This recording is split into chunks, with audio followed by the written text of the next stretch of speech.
தனது அனைத்து பணி அலுவலகத்திலும் நமக்காக நேரம் ஒதுக்கி வந்துள்ள மருத்துவ மரியாதை உள்ள நமது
ரொம்பவே சந்தோஷமான ஒரு தருணம். இப்போ இந்த நிகழ்ச்சியில் கலந்துக்கிறது பொதுவாகவே நான் யாருக்கும் இன்வைட் பண்ணாங்கன்னா வர்றதுக்கு தான் முயற்சி பண்ணுவேன்.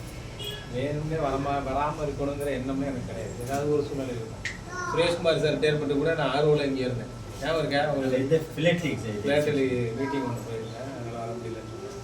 மற்றபடி மேக்ஸிமம் 99.9 வரைக்கும் வந்துடும். வரக்கூடாதுங்கிற எண்ணமே எனக்கு கிடையாது. முன்னாடி பேசின நண்பர்கள் எல்லாருமே வந்து ரிட்டையர்மெண்ட் ஃபங்க்ஷனில் எனக்கு ஒரு வாழ்த்து ஃபங்க்ஷன் மாதிரி ஆக்கிட்டாங்க. பாராட்டு விழா மாதிரி நடந்துச்சு. அந்த அளவுக்கு பெரிய தகுதி உள்ள செயல்கள் எதையும் பெருசாக செய்யல. டியூட்டியை தான் செய்யணும். ஜஸ்ட் கடமை, ரிசார்ட்டிங் டியூட்டிஸ், அவ்வளோதான். அம்மா செல்லாமல் வந்து எனக்கு நான் ஏஎஸ்பி சப்டிவிஷனாக அதுக்கு முன்னாடி ஏஎஸ்பி எக்ஸ்பர்டாக இருக்கும்போது சார் ஃபெரோஸ் சாரோட எஸ்எஸ்பியோட மீட்டிங்லாம் அவர் என்னை ஏறுங்கன்னு கூட்டு வந்துடுவார். அந்த ஆஃபீஸை அம்போன்னு விட்டுட்டு நான் அப்படியே வந்துடுவேன். அவரோட காலையில் கிளம்பி வந்தோம்னா நைட்டு நள்ளிரவில் தான் போவோம். இந்தியாவுக்கு சுதந்திரம் கிடைச்ச நேரம் தான் திருப்பி தஞ்சாவூர் போவோம். அதுக்கு பிறகு உட்காந்து ஆஃபீஸில் உட்காந்து பையெல்லாம் பார்த்துட்டு புதுக்கோட்டைக்கு போவேன். புதுக்கோட்டையிலேருந்து வருவேன். என்ன நான் பெருமைப்படுத்திக்கிறதா சொல்லல, ஒரு டியூட்டியை செய்கிறதுல எவ்வளோ சின்சியராக டெடிக்கேட்டடாக இருக்கணுங்கிறதுக்காக இந்த அம்மாவை பற்றி இப்போ சார் சொன்னார்ல, ஏஎஸ்பி சொன்னார்ல, என்ன சொன்னார், ஃபைலிங்லாம் பக்காவாக இருக்கும், எப்போ கேட்டாலும் எந்த ரெக்கார்டும் எடுத்து கொடுப்பாங்க. எஸ்பிஎம் அது விட்னஸ். இப்போ நானும் தான் ஏஎஸ்பியாக இருந்துருக்கேன். இப்போயுமே வந்த மாதிரி ரெக்கார்ட்லாம் நான் ரிசீப்ட்லாம் வரும்போது ரெக்கார்ட்லாம் வேணுமானா டக்குன்னு கொண்டாந்து எல்லாத்தையும் வச்சுருவாங்க. வேறு என்ன சார் வேணும்னு கேட்பாங்க.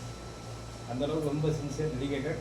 அவங்க கணவர் வந்து நான் செக்ரட்டரியாக இருந்திருக்காரு, நான் இங்கே ஏஎஸ்பியாக இருந்துருக்கிறேன். ரொம்ப எனக்கு நல்ல பரிச்சயமாக பழக்கமாக நல்ல நல்ல மனிதனை உள்ளவர். அந்த அம்மாவும் அதோட பல மடங்கு உயர்ந்த நல்ல மனிதனே உள்ளவங்க. நல்ல மனசு அவங்களுக்கு. இந்த பணி ஓய்வுக்கு பிறகும் பல்லாண்டு பல கோடி நூறாண்டு எல்லா ஆயுள் ஆரோக்கிய சௌபாகியங்களோட குடும்பத்தோடு வாழ்ந்துன்னு உங்கள் எல்லார் சார்பிலையும் நான் இறைவனை வேண்டி நல்ல வாய்ப்புக்கு எனக்கு